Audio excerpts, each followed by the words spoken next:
तो मैया ने प्रणाम किया। बहुरी माँ ने दोबारा मिली हैं, क्योंकि पहली बार तब मिली थी जब माता अनुसुईया ने डाल दियो पालना, झूल रहे तीन देव बन करके लाला। तब लक्ष्मी जी मिलने गई थी अपने पति को लेने। आज दोबारा सीता माता का वेश बनाकर लक्ष्मी जी मिली हैं।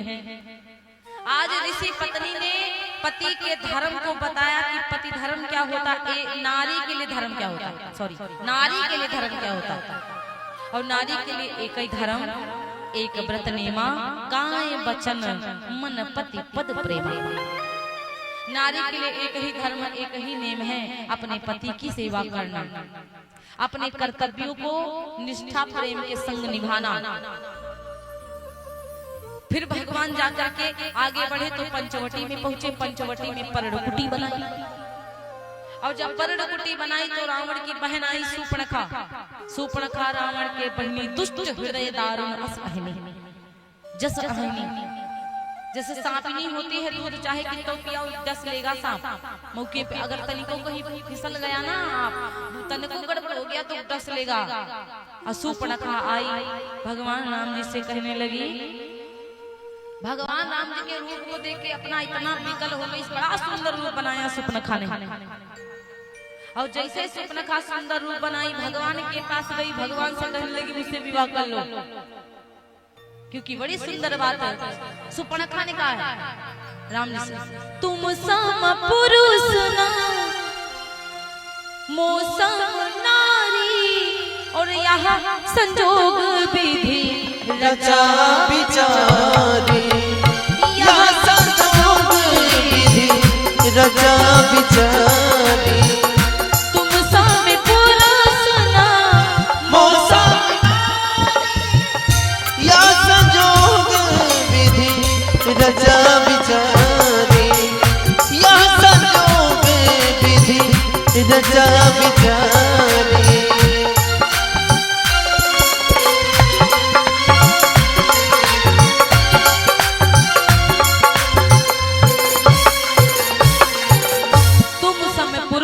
मौसम नारी, और यह संयोग विधि रचा बिचारी। तुम्हारे जैसा नहीं है कोई संसार में, और मेरी जैसी नारी नहीं पाओगे संसार में। और मम अनुरूप पुरुष जगमाही, मेरे समान, मेरे लायक, मेरे पास, मेरे बगल में बैठने वाला, देखूं खोज लोग तिहु नाही, तीनों लोग खोज कर देख लिया, हमको अपने मन का दुल्हा नहीं मिला। ये शूर्पणखा ने कहा, मेरे मन का दुल्हा नहीं मिला, ताते अब लगी रहूं कुंवारी। शूर्पणखा ने कहा, इसीलिए तो हम कुंवारी हैं अभी तक के। और मनु माना तनु से कछ तुम ही नहीं, तुमको देख लिया, तुम्हारे पास आ गई, इसीलिए हमने विवाह कर लो। इसका अगर देखा जाए साफ तो यही निकलता है। लेकिन तुम सम पुरुष न मौसम नारी, ये बात बिल्कुल सही कहा था। सुंदरता की बात आगे चौपाइयों से देखा जाए तो सुंदरता की बातें आ रही हैं, लेकिन गूढ़ उसके अंदर का निचोड़ यदि देखा जाए तो रावण को मारने का प्रण भगवान राम ने लिया था। उनके जैसा कोई और था ही नहीं उस समय कि रावण को मारने का प्रण कोई ले। शूर्पणखा ने कहा, मैं कुंवारी हूँ, झूठ बोल रही थी, क्योंकि कुंवारी नहीं थी, इसका विवाह हो चुका था, इसके पति का नाम था विद्युज्जवा, और ये विधवा थी, और रावण ने ही इसके पति को मारा था। तो शूर्पणखा ने उसी दिन से प्रण लिया था कि लंका की एक एक नारी को विधवा न करवा दूं तो मेरा नाम शूर्पणखा नहीं है। तो उस समय जो प्रण शूर्पणखा ने लिया था उसके जैसा कोई और नहीं था, और जो प्रण राम जी ने रावण को मारने के लिए था उनके जैसा कोई और नहीं था। इसलिए कहा, तुम सम पुरुष न मौसम नारी। और नारी ऐसे माया जाल में फंसा करके नष्ट करवा देगी, और ये शूर्पणखा ऐसे करके रावण की लंका को तहस नहस करवा देगी। भगवान राम जी ने जानकी जी को देख करके कहा, भाई देखो हमारा एक विवाह हो चुका है, हमारी पत्नी हमारे पास बैठी है, हम विवाह नहीं करेंगे। एक काम करो, उधर देखो वहाँ कुंवारा भैया हमारा लक्ष्मण जी है, वहाँ चली जाओ, उससे विवाह कर लो। लक्ष्मण जी कुंवारे थे, लक्ष्मण जी भी कुंवारे नहीं थे, उनका उर्मिला जी के संग विवाह हुआ था, लेकिन जैसे को तैसा दिया राम जी ने। अब वो वहाँ भाग कर गई। लक्ष्मण जी ने कहा, एक बात बताओ, हम तो सेवक है राम जी के, हम चरण दबाते हैं तो तुम सेविका बनोगी, तुम राजकुमारी लग रही हो, इतनी सुंदर लग रही हो, तो क्या तुम सेविका बनना चाहती हो? सुपर्णखा ने कहा अरे विवाह कर चुका, उसका पत्नी है, इसलिए मुझसे विवाह नहीं करेंगे। राम जी ने कहा, लक्ष्मण जी ने कहा सुनो, प्रभु समर्थ कौशलपुर राजा एक रखे चाहे दुई, कोनो बड़ी बात नहीं है। और जो कुछ कर रही वो नहीं समझा जा, जो करेंगे उनको सब छचता है। और हम सेवक, हमारे संग विवाह करोगी तो सेविका बनकर रहोगी, इसलिए उन्हीं से जाओ, कहो जाओ। फिर सुपर्णखा राम जी के पास आए, राम जी ने फिर लक्ष्मण के पास भेजा, लक्ष्मण जी इधर भेजे, राम जी उधर भेजे। सुपर्णखा को गुस्सा आई, जानकी को खाने की बात करके असली रूप में आ गई। और सुपर्णखा माने आसक्ति, और आसक्ति माने झूठी चुगलखोर दुष्ट, जो एक जगह पे ना ठहरे, बहलावे फुसलावे चुगलखोरी करे, उसको कहते सुपर्णखा। और ये सुपर्णखा आसक्ति है, और जहाँ पर चुगलखोर नारी हो वहाँ पे अच्छी नारी नहीं रह सकती, और जहाँ पे शुद्ध की नारी बैठी वहाँ चुगलखोर चुगलकट्टी नारी नहीं बैठ सकती, क्योंकि वहाँ पे सकती सीता माता थी, और आसक्ति चुगलखोर चुगलकट्टी और झूठी चुड़ैल ये सुपर्णखा थी। तो सुपर्णखा सीता माता के सामने ज्यादा देर सुंदर रूप में नहीं रह सकती थी, इसीलिए वो असली रूप में आ ही गई। और सीता को खाने की बात किया तो भगवान राम जी ने 4 उंगलियों को उठाया, द्रोणाचार्य आकाश से उठा, 4 वेद श्रुति नाम बताए। लक्ष्मण जी के पास फिर से भेजा, 4 उंगलियां आकाश में उठाई। सबसे ऊंचा शरीर में क्या नाक, एक तो इसकी नाक काटो, और दूसरी बात जो दूसरों की बातें ना सुनकर केवल खुद की बात सुना दे। जैसे कि झूठ बोल रही थी, केवल सुपर्णखा केवल झूठ ही बोल रही थी, राम जी की बात नहीं मान रही थी, इसलिए इसके कान भी काट दो। नकटी तो है ही है, फिर हाल ये सुनती भी नहीं, इसलिए इसके कान उड़ाई दो। और जैसे ही तनी बात भैया लक्ष्मण जी सुनते हैं, अरे नाक कान बिन भई बिकरारा, नाक कान बिन भई बिकरारा, नाक कान बिन भई बिकरारा, नाक कान बिन भई बिकरारा, जन सर्वह सैर की धारा, बिन भई बिकरारा, जन सर्वह की धारा।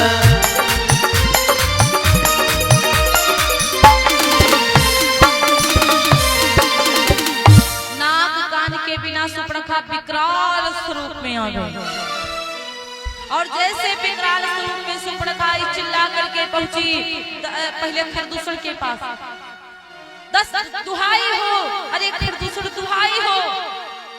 खरदूषण को सब पका दिया, फुसला दिया, खरदूषण सेना के संग गया, तो भगवान ने ऐसी माया रची, सुपर्णखा खरदूषण मतलब एक दूसरे को राम दिख रहे, इस राक्षस को इसमें राम, ये इसको मार रहा है, इस राक्षस को इस राक्षस में राम, ये इसको आपस में लड़के मरी गई। तब रावण के पास गई सुपर्णखा, रावण ने कहा कि रावण भाई 2 लड़के राम लखन इस दंडक वन में आए हैं, हमरा है एक सीता नामी सुकुमारी नारी लाए हैं, बाके और खूब लड़ाके हैं, गोया शमशीर उन्हीं की है, वो पंचवटी में रहते हैं, मानो जागीर उन्हीं की है। कि मैं उधर अचानक निकल पड़ी, उस नारी से मिलना चाहा, इतने में छोटे तपसीरे मुझसे कुछ छल करना चाहा। झूठ बोल रही है कि तुम्हारे लिए जाने की लाए रहे थे, बुलावे नहीं दिए, या हम बात करना चाह रहे थे तो बात करने नहीं जाने दिया। इसलिए रावण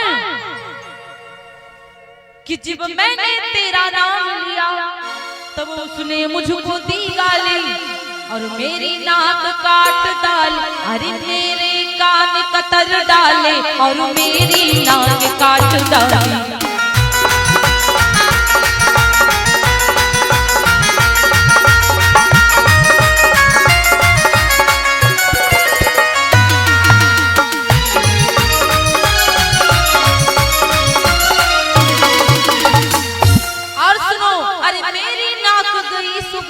पर अपनी नाक बचा ले तू, यदि नहीं तो नकटा नाम धरा ले।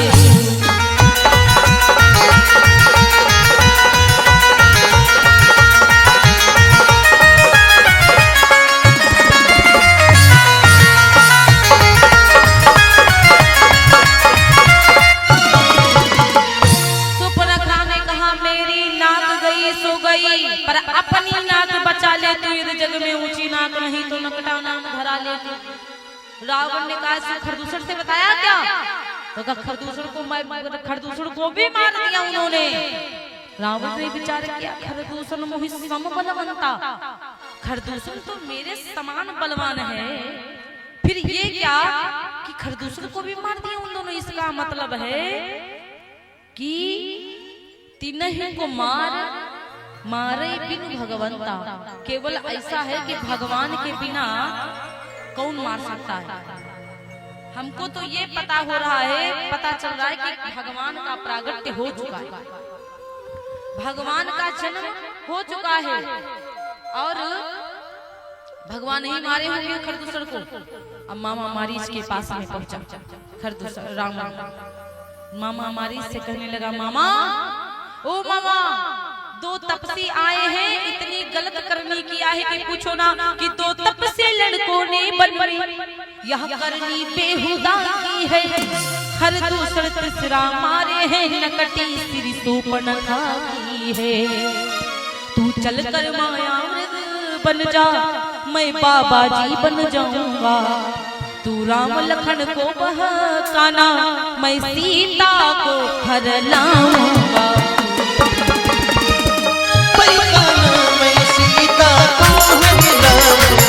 तुम राम लखन को बहकाना, सीता को हर लाऊंगा।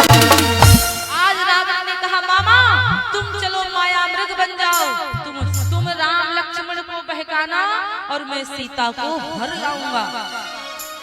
मामा मारीच ने कहा, मूर्ख रावण, तू उनको सीता को हरने की बात करता।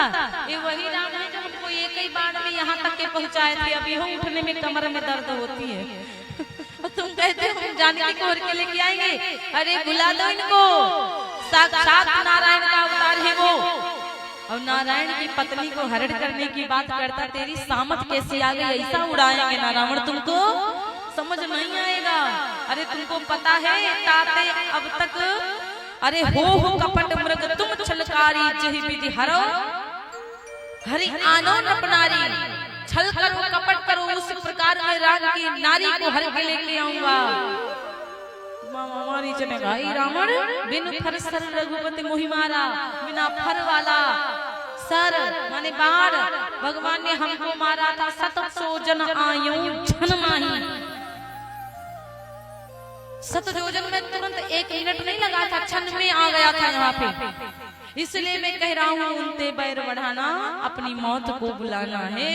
रावण कि जो इनसे बैर बढ़ाते हैं वो आखिर मारे जाते हैं। जो इनसे बैर बढ़ाते हैं वो आखिर मारे जाते हैं। जो इनसे बैर बढ़ाते हैं वो आखिर मारे जाते हैं। जो इनसे बैर बढ़ाते हैं वो आखिर मारे जाते हैं। बेमौत मौत के घाट वही, बेमौत मौत के घाट वही, बेवक्त उतारे जाते हैं। मौत मौत के घाट वही, मौत उतारे जाते हैं।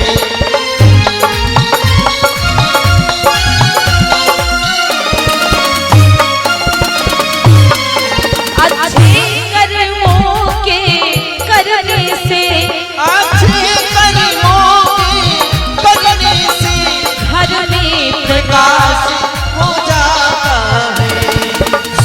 पर नारी घर में लाने से, पर नारी घर में लाने से घर का विनाश हो जाता है। पर नारी घर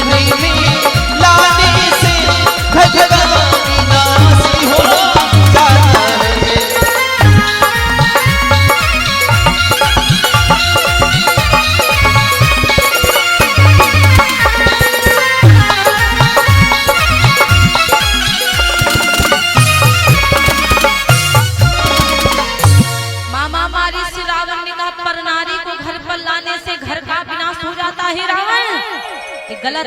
रावण ने कहा बहुत शिक्षा देता है तू मुझे, इतनी शिक्षा मत दो वरना तुमको ही हम मार देंगे, तो क्या करोगे? मामा हमारे ने सोचा ये पगलवा के हाथे से मरना तो बढ़िया, भगवान के हाथे मर जाए हम। कहा चल ठीक है तुम चलो हम पीछे से आ रहे हैं। और वैसा मृग बना है, ऐसा मृग बनकर भागा है भगवान से जानकी मैया। स्वामी स्वामी वो कथा सुना रहे थे राम जी जानकी जी को, और वैसा जानकी मैया कथा से मन भटका दे। स्वामी स्वामी देखो देखो वो सोने का मृग है। राम जी ने सोचा आप पक्का सीता को सोने में ही जाना पड़ेगा, हमको पक्का 100% पता चल चुका है, क्योंकि कथा से मन सोने में गया है। और जिसका कथा से मन भटक के जिस चीज में लग जाता है उसी चीज में वो पागल हो जाता है। तुरंत नहीं होता वो फल मिलता है, बाद में मिलता। भगवान भर दे रहे लेकिन अंधेर नहीं है। मैया जानकी को कहा देखो जानकी ये तिलस्मी छाया है, ये कोई माया नहीं, ये कोई मृग नहीं है, ये माया है माया। जानकी मैया नारी, और नारी स्वभाव मतलब जिद होना। नहीं समझ पा रही, नहीं मानी। भगवान ने लक्ष्मण जी से कहा लक्ष्मण एक चीज याद रखना, जानकी की रक्षा करना, सीता के करो, सीता के करहु रखवारी, बुद्धि विवेक बल समय विचारी। सीता की रखवारी करना, बुद्धि विवेक समय और बल की जरूरत पड़े तो बल लगाना, और समय देख लेना का समय है, आने जाने का बाहर समय है कि नहीं है, और बुद्धि भी जरूरी लगाना, और विवेक यदि बुद्धि ना लग पाए, बल ना लग पाए, समय ना हो अच्छा, तो विवेक से काम करना चाहिए, परेशान होने की जरूरत नहीं है। और इतना कह करके भगवान आगे चला। और